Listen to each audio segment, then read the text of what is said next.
ay tawagan ko siya, si Jesus. Kung kailan kailangan siya, palagi naroon at karamay siya, si Jesus. Kapag hindi ko na makaya, sa Kanya lang ako aasa.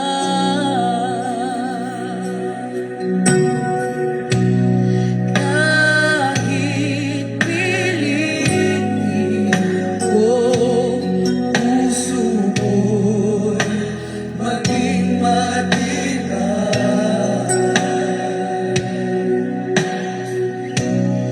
ang kabiguan ay dumarating sa aking buhay. Kung ako'y naroon na at nagdurusa, ang aking gagawin ay tawagan ko siya, si Jesus. Kung kailan kailangan siya, palaging naroon at karamay siya, si Jesus. Kapag hindi ko na makaya, sa Kanya lang ako aasa, si Jesus. Kung kailan kailangan siya, siya'y palaging nariyan, naroon at karamay, si Jesus. Kapag hindi ko na makaya, sa Kanya lang ako aasa.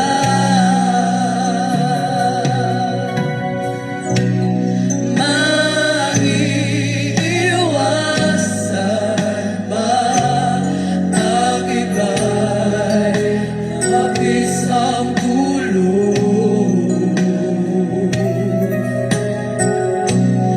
Kahit kaibigan ay nagbibigay sama ng loob, kung ako'y masaktan, saan po ang aking gagawin? Ay tawagan ko sa si Jesus. Kung kailan kailangan siya, palaging naroon at karamay siya, si Jesus. Kapag hindi ko na makaya, sa Kanya lang ako aasa, si Jesus. Kung kailan kailangan siya, palaging naroon at karamay siya, si Jesus. Kapag hindi ko na makaya, sa Kanya lang ako aasa, si Jesus. Kung kailan kailangan siya, palaging naroon at karamay siya, si Jesus. Kapag hindi ko na makaya, sa Kanya lang ako aasa. Kahit kailan Purihin ang pangalan ng ating Panginoong Hesus Kristo. Mga kaibigan at mga kapatid, Isang mapagpalang umaga sa inyong lahat sa pangalan po ng ating Panginoon. Sa awiting ito na inyo pong napakinggan ay muli pong sumasa inyo ang programang Si Jesus ang Buhay na Pag-asa. Kayo po ay nakatune in sa himpilan ng New Gen FM 100.7 at tayo po ay napapanood rin sa Facebook Live ng UPC Bulan Church Facebook page. Ito po ang inyong lingkod, Pastor Ander Rosare ng United Pentecostal Church Bulan na muli pong mabati sa inyo at nagaanyaya na sa loob ng isang oras ay muli po tayong magsama-sama sa isang banal at makabuluhang pag-aaral ng mga salita ng Diyos. Pagbati po sa ating mga kababayan dito po sa bayan ng Bulan, pagpalain po kayo ng Panginoon sa inyong walang sawang pagtangkilik sa ating pong napakaagang programa. Ang programang Si Jesus ang Buhay na Pag-asa, araw-araw nyo pong napapakinggan dito po sa New Gen FM station, mga kapatid, alas 5 hanggang alas 6 ng umaga. At salamat po sa mga kasama natin na nagiging katuwang natin sa programang ito. Pagpalain po kayo ng ating Panginoon.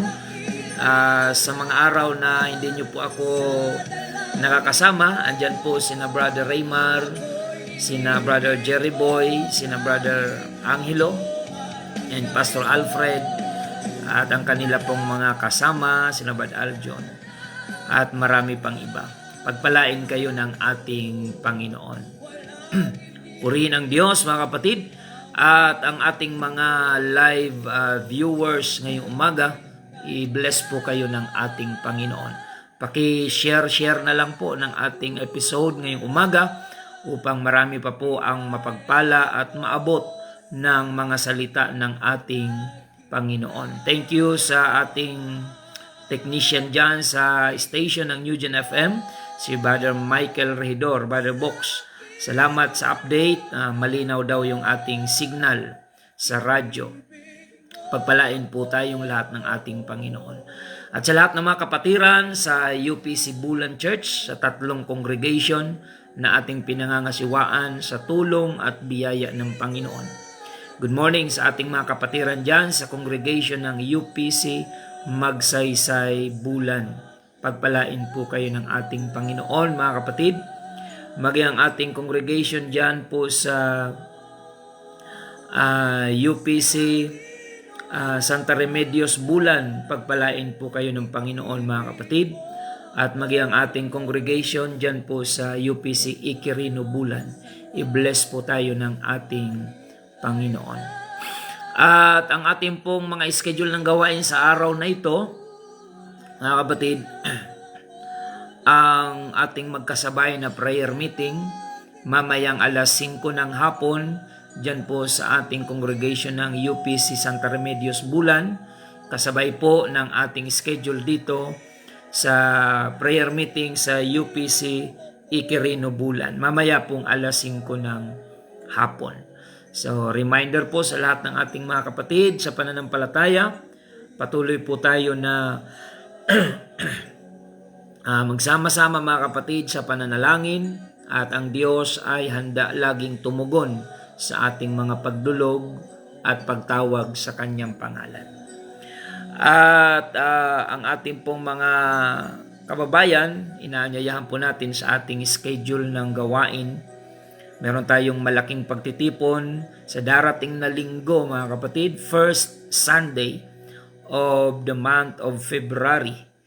Yan po ay gaganapin natin dito po sa ating compound, sa UPC compound Iquirino Bulan. At sama-sama po ang 3 congregation na ating pinangangasiwaan, UPC Magsaysay Bulan, UPC Santa Remedios at Iquirino, sa darating na linggo, mga kapatid, alas 8 ng umaga. Yan po ay paghandaan po natin, and in preparation sa ating pagtitipon na yan, meron tayong congregational prayer and fasting na gaganapin dito po sa ating panambahan sa Iquirino sa darating na Sabado. So, kinalingguhan, yung first Sunday of February. So meron tayong prayer and fasting preparation. At sa buong United Pentecostal Church Philippines, ngayon po ay tinatawag na National Fasting Week. Yan, kaya galing po kami doon sa Tiwi Albay. 2 araw po doon na nag-join po tayo sa prayer and fasting. At lahat ngayon ng mga UPC churches ay meron pong schedule for prayer and fasting. So malaking bagay po yan sa ating spiritual. Magkaroon tayo ng mga bagong realization sa Panginoon. Masuri natin ang ating mga sarili upang lalo pa tayong maging kalugod-lugod sa Diyos the way we serve Him. So purihin ang Panginoon at batiin ko po yung mga kapwa ko pastor dyan sa Tiwi na patuloy ang kanilang pag-aayuno. Sina Brother Pastor Rog and Pastor Mirani at kung sino pa ang inyong mga kasama dyan ngayon, Pastor Jorel, pagpalain ng Diyos ang inyong prayer and fasting. Praise the Lord. At sa mga Bible study teachers po natin, pagpalain po tayo ng ating Panginoon sa araw-araw na mga schedule ng Bible study dito po sa UPC Bulan Church. Salamat po sa Panginoon. Another victory report. Last Sunday ay meron po ulit tayong nabautismuhan na 2. So last week mga kapatid ay sunod-sunod po. 3 times po tayong nagbaptize last week. At pangatlo po ay nung araw ng linggo. At dyan po sa ating gawain sa Barangay Aguinaldo, Coastal Barangay ng Bulan, ay meron na pong mga naghihintay sa atin dyan for baptism. So tuloy-tuloy po yung ating mga outreach mga kapatid and Bible study. Salamat sa mga manggagawa na patuloy pong masipag na nagiging kaagapay po natin sa pagpapalaganap ng salita ng Panginoon dito po sa bayan ng Bulan. Ang biyaya ng Diyos at katagumpayan ay patuloy pong ipagkaloob po sa inyo. Purihin ang pangalan ng Panginoon. At sa pagkakataong ito mga kapatid, tayo po ay mananalangin upang hilingin po natin ang patnubay ng Panginoon sa pag-aaral po natin ng kanyang banal na salita. Tayo po ay manalangin mga kapatid.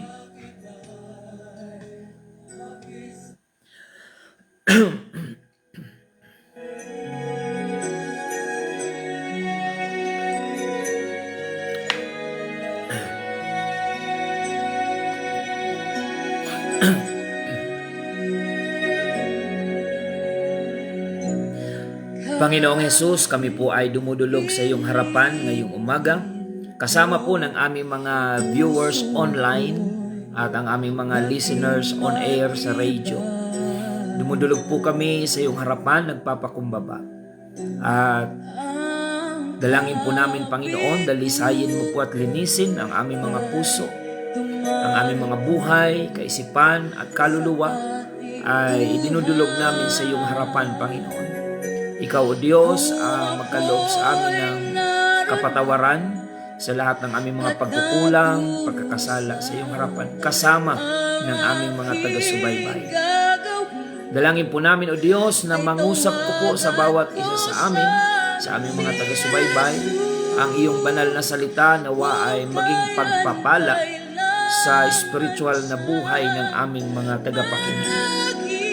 Ano man ang kanilang mga pinagdadaanan sa buhay, dalangin po namin, Panginoon, na samahan mo po ang aming mga taga-subaybay sa pagpapala man o pagsubok, ay madama po nila ang iyong kalinga, ang iyong pag-ibig at pagdamay sa bawat isa sa kanila.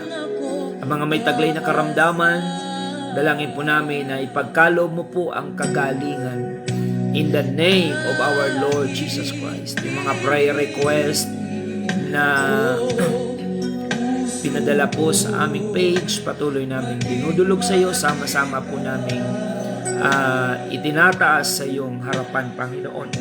Dalangin namin si Sister Ubando, Panginoon. Fiesta Ubando, na kung saan siya po ay merong mayoma. Dalangin po namin ang kagalingan ipagkaloob mo po, Diyos. At ganoon din si Sister Norma Guyal, ipagkaloob mo po sa kanya ang kagalingan. Kung siya man ngayon ay nasa ospital, patuloy mo, Diyos. Igawad sa kanya ang katugunan, kagalingan, Panginoon. At maging ang kapatid at pamangkin ni Brother Mark Andrew Escote na mayroon pong dengue. We pray, God, for the complete healing, ipagkaloob mo sa kanya. Ganon din si Brother Jose Hila, dalangin po namin ang kagalingan, ipagkaloob mo po, Diyos. At lahat ng mga may prayer request ngayon ng kagalingan at mga katugunan sa mga pangangailangan, ipagkaloob mo po, Diyos. At higit sa lahat, magligtas ka na marami naming mga kababayan, sapagkat kung mayroong mang pinakadakilang milagro na pwede naming tanggapin sa buhay na ito po ay ang kapatawaran ng aming mga pagkakasala at kaligtasan ng aming kaluluwa. Panginoon, hipuin mo po ang puso at isipan ng bawat nakikinig sa umagang ito at ipagkaloob mo sa kanila ang mas malalim na hangarin na ikaw ay aming sama-samang paglingkuran habang kami nabubuhay sa mundong ito. Maraming salamat, Panginoon. Again, we pray to bless our viewers online and our listeners on air. Patuloy mong abutin ang kanilang kalagayan sa pamamagitan ng iyong makapangyarihan at mapagpalang kamay. In the name of Jesus Christ, we pray. Thank you, Lord. I-bless mo rin po ang management ng New Gen FM 100.7 na nagiging ka-partner po ng UPC Bulan sa pagpapalaganap ng Ebanghelyo ng Kaligtasan dito po sa bayan ng Bulan. Salamat po, Panginoon. Purihin ka. Ito po ang aming samot dalangin. In the name of our Lord Jesus Christ, we pray. Amen and amen.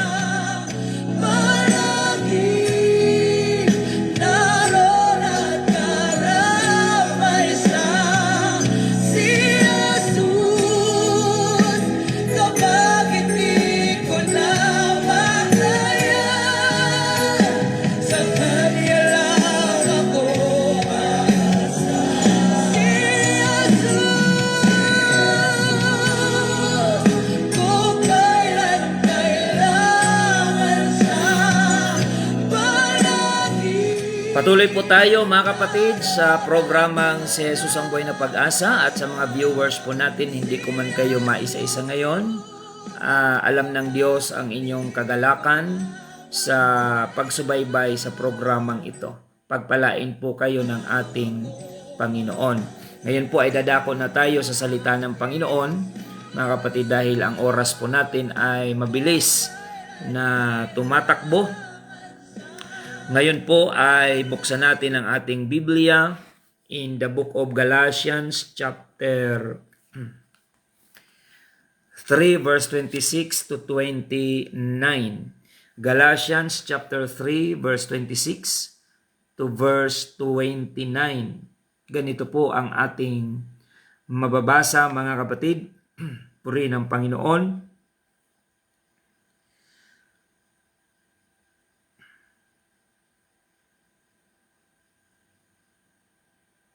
Sapagkat kayong lahat ng mga anak ng Diyos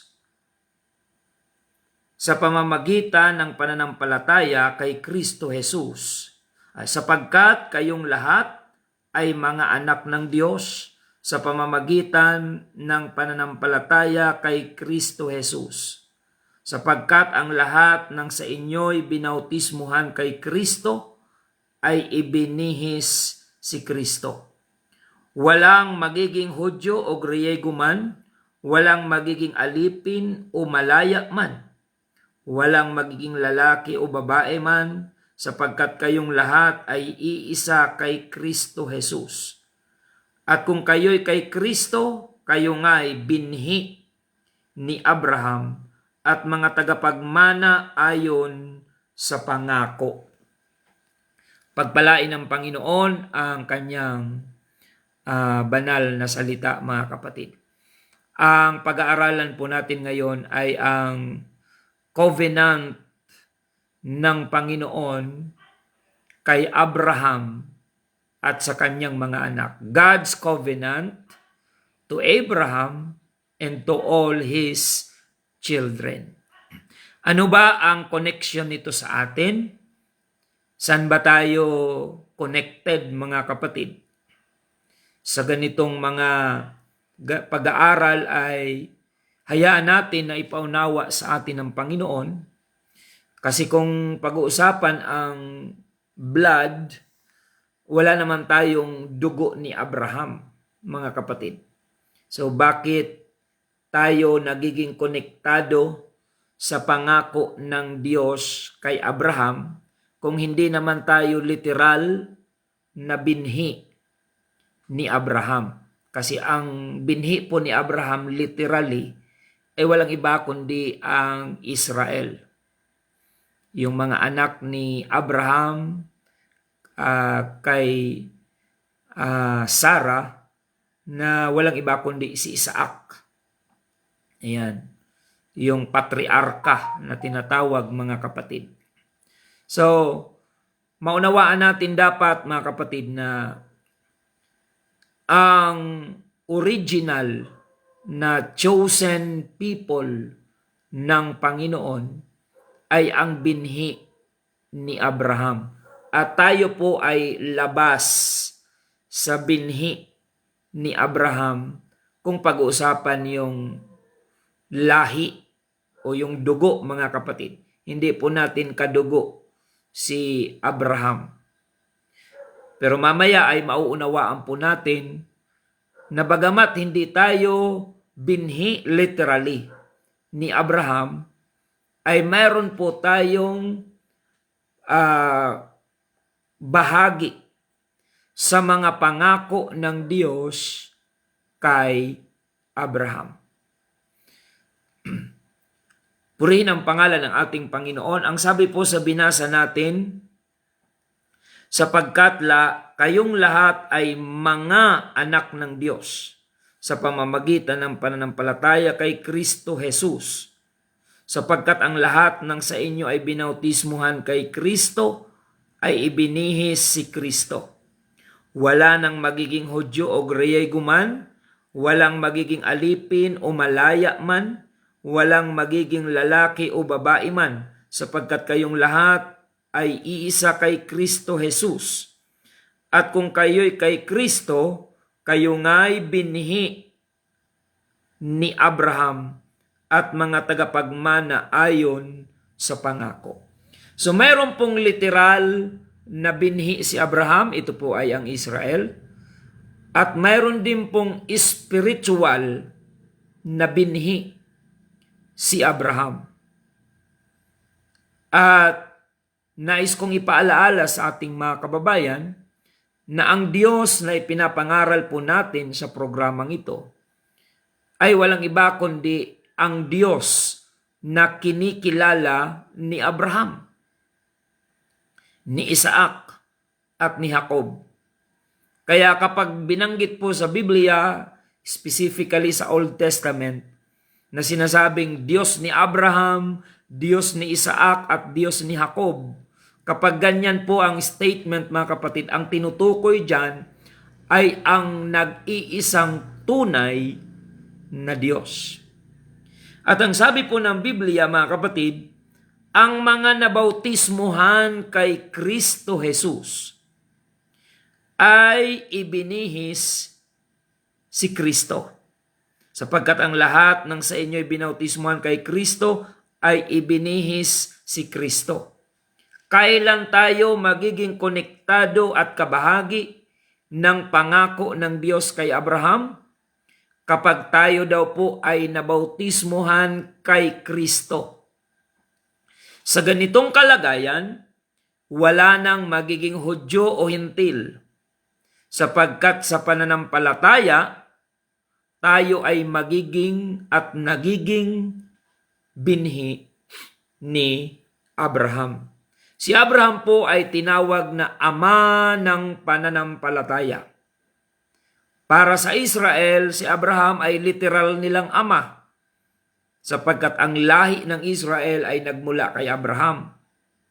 Subalit, hindi tayo konektado kay Abraham by blood, pero konektado tayo kay Abraham by faith. So, si Abraham ay father of faith. Kung ang kinikilala nating Diyos ay ang Diyos ni Abraham, hindi man tayo kadugo ni Abraham, tayo ay nagiging binhi ni Abraham sa pananampalataya. Kaya yung mga pangako ng Panginoon kay Abraham, nagiging connected tayo, nagiging kabahagi tayo doon sa mga pangako ng Panginoon kay Abraham. Hindi dahil tayo ay binhi ni Abraham by blood, kundi dahil tayo ay binhi ni Abraham by faith. Paano tayo nagiging binhi ni Abraham? By faith. Sabi po sa binasa natin, sapagkat ang lahat ng sa inyo ay binautismuhan kay Kristo, ay ibinihis si Kristo. Kaya anuman ang iyong relihiyon, kapatid, kailangang mabautismuhan ka sa pangalan ng Panginoong Hesukristo kung nais mong maging kabahagi ng covenant ng Panginoon kay Abraham. Kung ang Israel ay literal na bayan ng Diyos, until now, mga kapatid, nakikita natin kung paano pinoprotect ng Panginoon ang Israel. Sa kabila na ang Israel ay hindi ngayon kumikilala kay Kristo, dahil sila ngayon ay nasa spiritual blindness. Ang status ngayon ng Israel,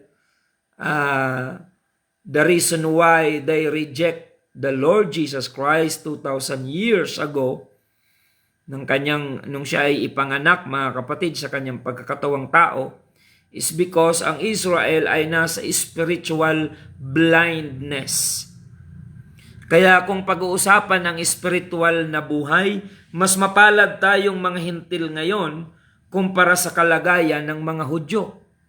Sapagkat ang mga Hudyo ngayon ay bulag spiritual, bagamat ang Diyos ay may covenant sa Israel, pero hindi nila nakikilala si Jesus Christ bilang Messiah.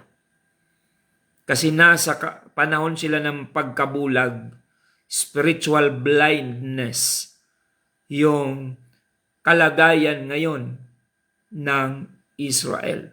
Kaya nga nila pinako sa krus si Jesus Christ dahil bulag sila spiritual.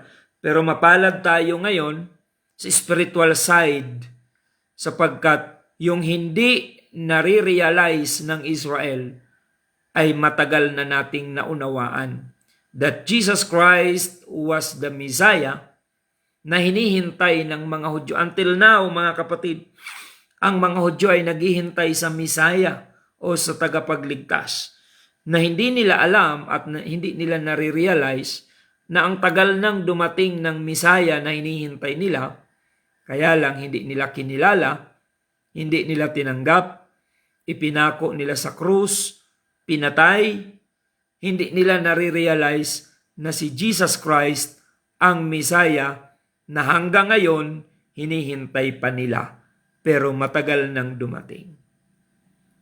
So kaya kung i-compare natin ang ating spiritual kumpara sa Israel ngayon, oo, literally, physically, may favor ang Diyos sa kanila because of the covenant of the Lord to Abraham. Pero sa spiritual side ng Israel, bulag sila ngayon. Kaya kung pumunta ka ngayon sa Israel at isigaw mo ang pangalan ni Jesus Christ, uusigin ka nila. Hindi nila tatanggapin na si Jesus Christ ang tagapagligtas o ang Messiah. Dahil hanggang ngayon, they are still praying and waiting for the Messiah to come. Kaya nga sa usapin ng prophecy, ang aakalain ng Israel na Mesiyas, ay ang Antichrist. Kung pag-aaralan natin ng malalim ang propesiya, mga kapatid, kaya lang hindi naman yan yung topic natin ngayon, darating ang panahon na pagdating ng Antichrist, mapapabilib niya ang mga Hudyo na siya ang Mesaya. Pero salamat dahil tayong mga hintil, naunawaan na natin sa Biblia na ang Mesaya na kanilang pinako sa krus, na si Jesus Christ, yun ang tagapagligtas at yun ang nagkatawang tao na nag-iisang Diyos. According to Philippians chapter 2, hinubad niya ang pagka-Diyos from verse 6 up to verse 9. Kung titingnan niyo po ang talatang yan, bagamat siya ay nasa anyong Diyos, ay hinubad niya ang pagka-Diyos at nakitulad sa tao at nag-anyong alipin, nakitulad sa tao hanggang kamatayan, hanggang kamatayan sa krus. Purihin ang Panginoon. So mga kapatid, ang pangakong ito ng Panginoon kay Abraham ay extended yan sa mga hintil kung tayo ay mabautismuhan kay Kristo Jesus. Sabi sa binasa natin, Galatians chapter 3, mga kapatid, ang lahat ng binautismuhan kay Kristo, verse 27, ay ibinihis si Kristo. At kapag tayo ay nabautismuhan kay Kristo, tayo ay nagiging binhi ni Abraham, not by blood, but by faith. Purihin ang Panginoon. Basahin natin ang Genesis chapter 12 verse 1 up to verse 3. Ito yung usapan. Paano nagkaroon ng covenant ang Diyos kay Abraham? Dito po natin mababasa yan.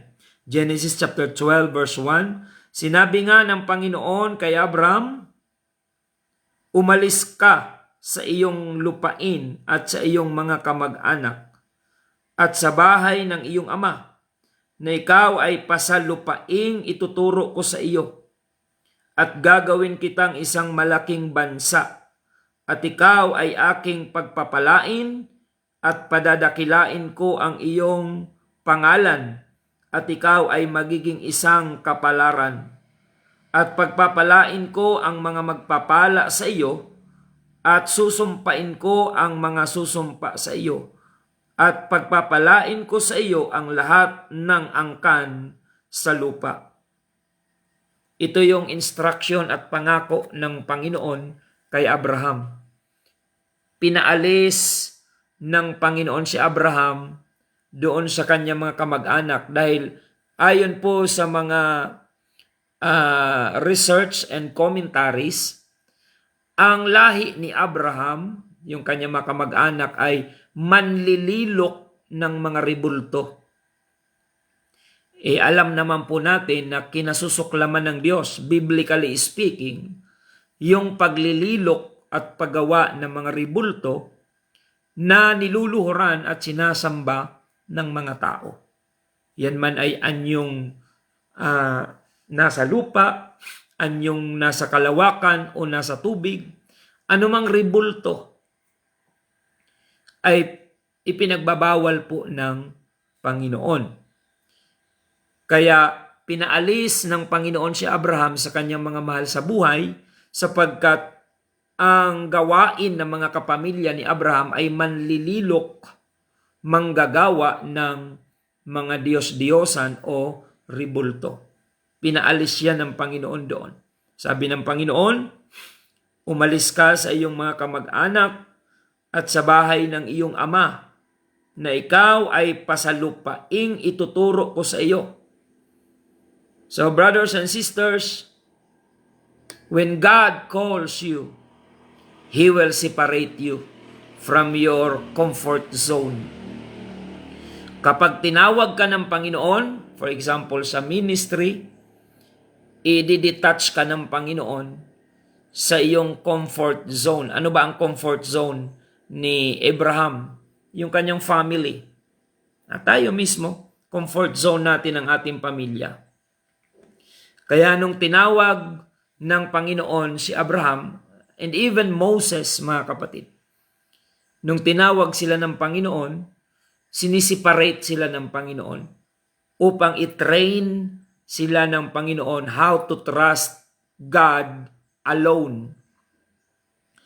Kasi mahirap ma-implement yung pagtitiwala, buong pagtitiwala sa Diyos kung nakaasa ka sa iyong mga kamag-anak.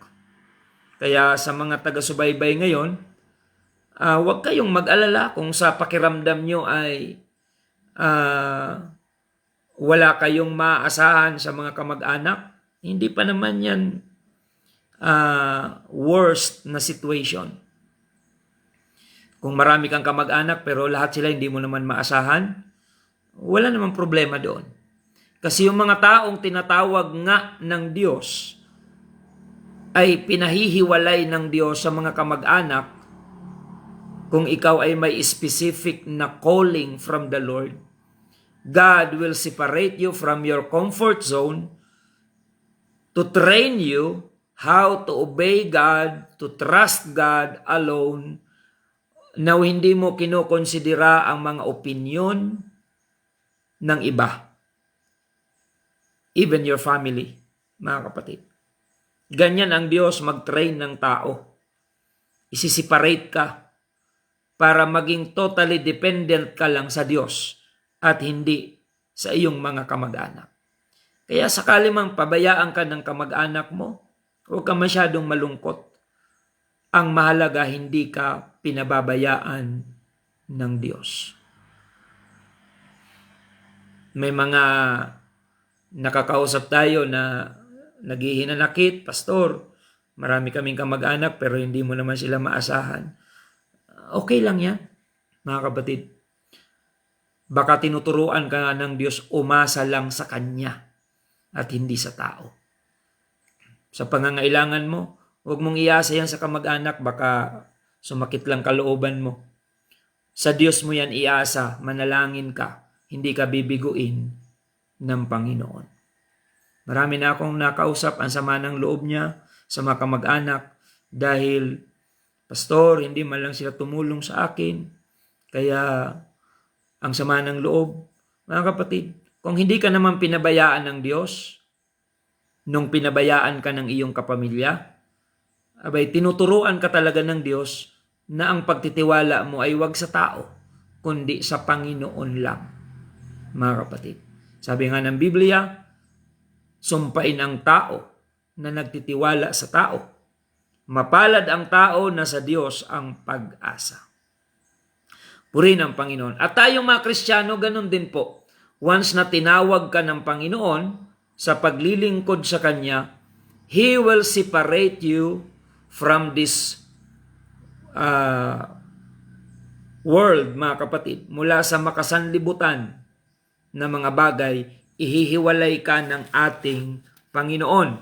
Kagaya ng binabasa natin dito po sa Romans chapter 12 verse 2. Ganito po ang ating mababasa, kaya nga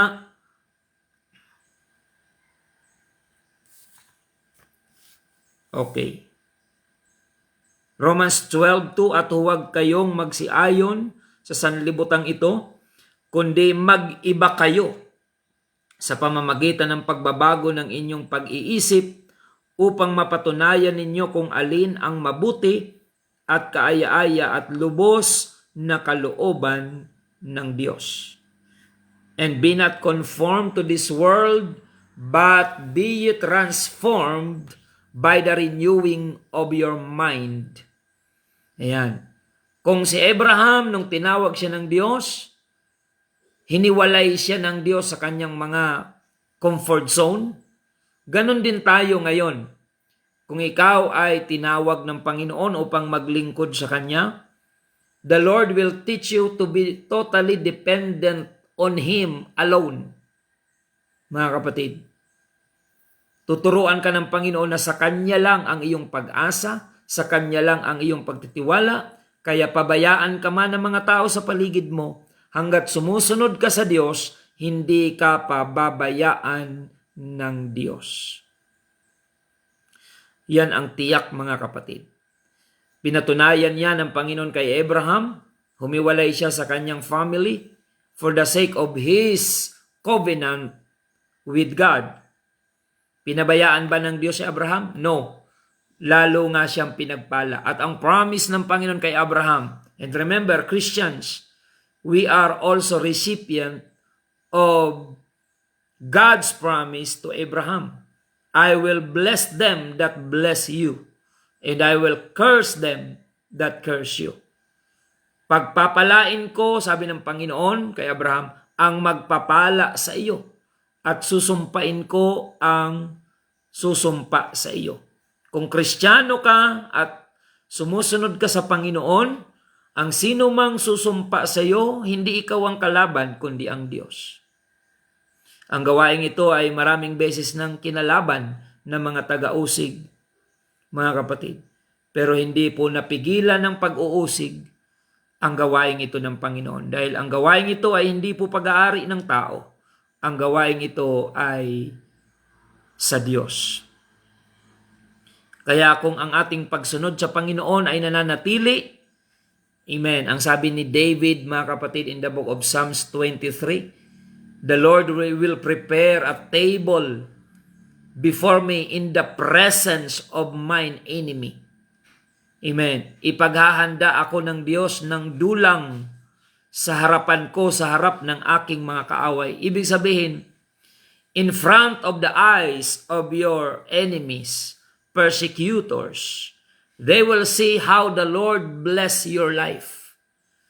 Na kahit ikaw ay inaasahan nilang ibagsak at babagsak, pero kabaliktaran ang gagawin ng Diyos. In front of the eyes of your enemies, they will witness how the Lord will bless your life. Mga kapatid, ang ministering ito ay pinagtutulong-tulungang usigin, husgahan sa pioneering stage, mga kapatid, ng gawaing ito. Pero salamat po sa Panginoon na sinurvive po tayo ng Panginoon from heavy persecution, mga wrong judgment, mga kapatid. Dito nga sa Bulan, ang tawag sa grupo natin ay kulto. At ang tumatawag niya sa atin ay mga nagsasabi ring Kristiyano daw sila. Pero ang tawag sa UPC Church ng Bulan ay kulto. Pero salamat po sa Panginoon, nagpatuloy lang po tayo sa pananangan sa pangako ng Diyos. Mga kapatid, ay nawi-witness po nila ngayon how the Lord, mga kapatid, sustain this church of UPC Bulan by the mercy of the Lord, mga kapatid. Kaya wala tayong ibang itinataas sa lahat ng mga biyaya ng Panginoon sa ating buhay maliban sa pangalan ng ating Panginoong Hesukristo. To God be all the glory. Kaya patuloy lang po tayo, mga kapatid. Yung mga newly baptized, makakaranas kayo ng mga pagkakataong kayo'y uusigin, kayo ay aalipustahin. Huwag niyong patulan, mga kapatid. Mapalad ka kung ikaw ay inaalipusta, pinagwiwikaan ng sari-saring masasama alang-alang kay Kristo. Mapalad ka sapagkat ganun din ang pagkausig nila sa mga naunang propeta at mga alagad ng Panginoon. At tayo ay nagiging kabahagi ng mga pangako ng Panginoon kay Abraham. Paano tayo nagiging part o recipient ng covenant ng Diyos kay Abraham? Kung tayo ay magiging anak ni Abraham by faith, tayo ay kabahagi ng mga pangakong ito. Kaya manatili tayo sa pananampalataya, mga kapatid. Manatili tayo sa pagsunod sa kalooban ng Panginoon. Kung may mga tao man na hinuhusgahan ang iyong paglilingkod sa Diyos, hayaan lang po natin. Ipaubaya natin sa Panginoon, huwag nating patulan, kundi ipag-pray lamang natin. Time will come, in front of their eyes, they will see how the Lord bless your life. Na wala kang ibang sasabihin, kundi to God be all the glory. Purihin ang pangalan ng ating Panginoon. Patuloy po tayo mga kapatid sa ating pong pagtalakay. In the book of Romans, binasa natin na tayong mga anak ni Abraham by faith, kasi ang Israel anak ni Abraham by blood. Tayo anak ni Abraham by faith nung tayo ay nabautismuhan kay Kristo. At sabi po sa 2 Corinthians chapter 5 verse 17, kung tayo ay kay Kristo, ang sino mang na kay Kristo ay bagong nilalang na. Ang mga dating bagay ay nagsilipas na at narito sila'y pawang naging mga bago. If any man be in Christ, he is a new creature. All things are passed away. Behold, all things are become new. Amen. Purihin ang Panginoon. Kung tayo ay na kay Kristo, ang tanong, sino po ba yung mga taong totoong na kay Kristo? Sila yung mga nanampalataya kay Kristo, nagsisi sa kasalanan, at nabautismuhan sa pangalan ng Panginoong Hesukristo. Sila yung mga taong itinuturing sa 2 Corinthians 5:17 na kay Kristo. Ikaw ay bago ng nilalang. Ang mga dating bagay ay nagsilipas na. Kaya ang expectation ng Panginoon sa mga totoong Kanya ay pagbabago ng buhay.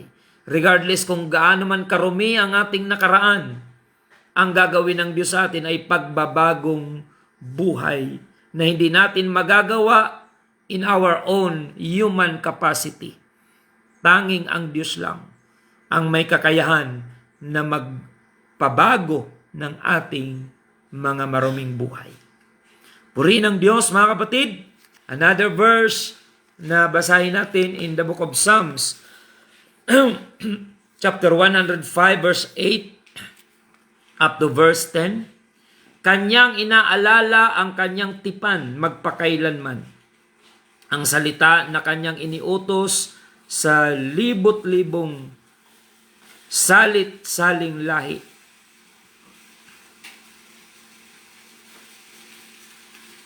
Ang tipan na kanyang ginawa kay Abraham at ang kanyang sumpa kay Isaac at pinagtibay yaon kay Jacob na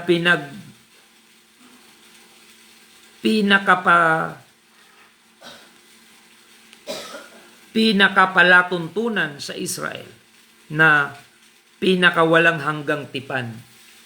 Ayan, yung Abrahamic Covenant, connected po dyan tayong mga Christian na bautismado sa pangalan ng Panginoong Hesukristo. Hindi man tayo recipient by blood, but we are all recipient of God's covenant to Abraham by faith.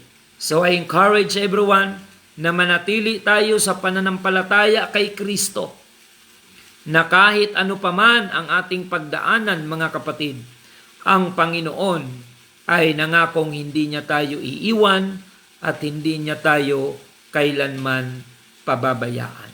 Purihin ang pangalan ng ating Panginoon. So yan po ang ating natalakay ngayon.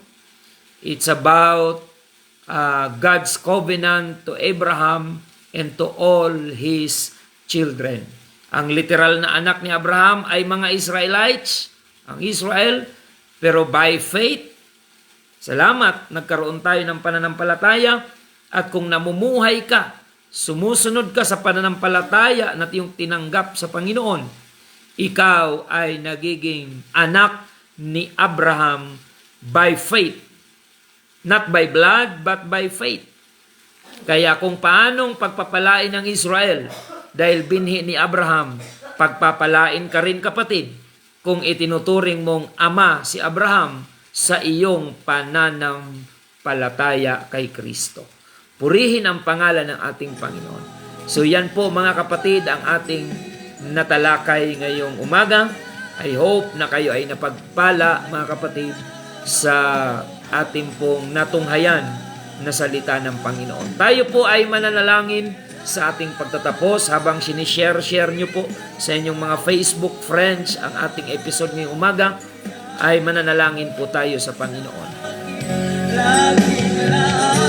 Panginoong Yesus, kami po ay nagpapasalamat sa dakila mong biyaya at pagpapala sa aming pong mga buhay. Maraming salamat, Panginoon, sa paksang ito na nagbibigay pag-asa sa aming mga kababayan na kung kami ay sasampalataya sa iyo at mabautismuhan sa iyong pangalan, Panginoong Jesucristo, kami ay nagiging binhi ni Abraham sa pananampalataya at nagiging kabahagi ng mga kapangako ng Panginoon kay Abraham. Kaya, O Diyos, salamat sa assurance na ito as we continue holding our faith until the end.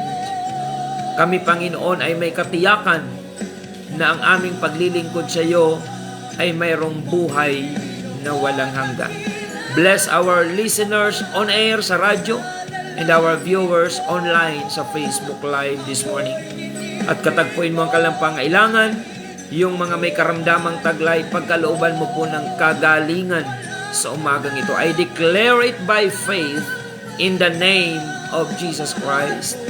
Ganon din ang mga pangangailangan ng mga kababayan po namin. Ikaw ang aming great provider, our Jehovah Jireh, na nangako ka that if we seek first your kingdom and your righteousness, all these things shall be added unto us. Turuan mo kaming iprioridad lamang ang iyong kaharian at katuwiran. At ikaw ay nangakong idaragdag mo sa amin ang lahat ng bagay na aming kailangan.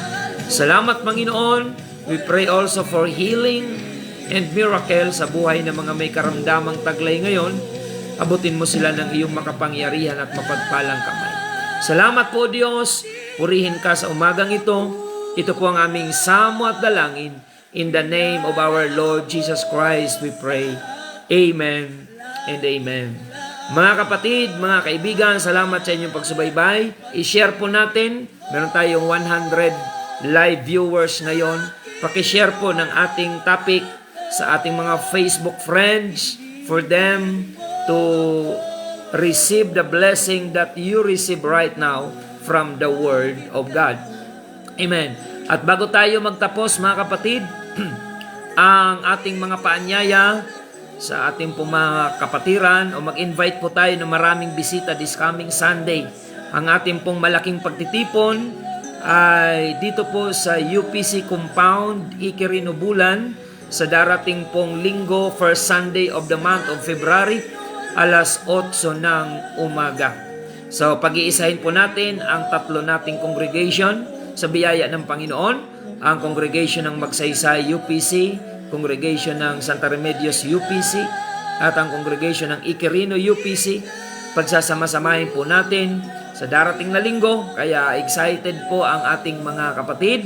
Paghandaan po natin yan, kaya meron tayong prayer and fasting day sa Saturday dito po sa Iquirino Church, UPC Church, Iquirino. Maghapon po tayo dyan, prayer and fasting. So, pagpalain po tayo ng Panginoon at ang ating pong mga Bible study teachers na katuwang natin sa araw-araw na mga schedule ng gawain ay patuloy po kayong i-bless ng Panginoon. Ang mga outreach po natin dyan sa Biton, dyan po sa Barangay Aguinaldo, at lahat ng mga Bible studies po, mga kapatid na mga kapatiran, i-bless po kayo ng ating Panginoon. At ngayong araw ng Miyerkules, meron po tayong magkasabay na prayer meeting dito po sa Iquirino Church at Santa Remedios Church. Alas 5 ng umaga ang ating pong schedule for prayer meeting. Ang aming mga tagapakinig sa radyo, inaanyayahan po namin kayo ngayong darating na linggo. Kung hindi pa po kayo nakasubok na dumalo, subukan nyo po kahit isang beses lang na mapagbigyan ng aming paanyaya. Bahala na po kayo kung kayo ay babalik o hindi. Depende sa inyong mararanasang pagdalo, sa inyong pagdalo sa gawain ng Panginoon. Just try to attend once, and it's up to you kung kayo po ay uulit pa o hindi. Depende sa inyong experience sa unang pagdalo. So yan po yung ating paanyaya na may kasamang challenge, mga kapatid. Dahil alam namin na busy po kayo, at sana'y mapagbigyan nyo ang aming paanyaya kahit once lang. At kayo na ang magpapasya kung babalik kayo o hindi. sa susunod na pagkakataon. Maraming salamat, pagpalain po kayo ng ating Panginoon. Mga kapatid, dito po tayo pansamantalang magtatapos. At ito po ang inyong lingkod, Pastor Randy Rosario ng United Pentecostal Church, Bulan, na nagpapasalamat sa inyong pagsubaybay at lagi nating tandaan, tanging si Jesus lamang po ang ating buhay na pag-asa. Ko sa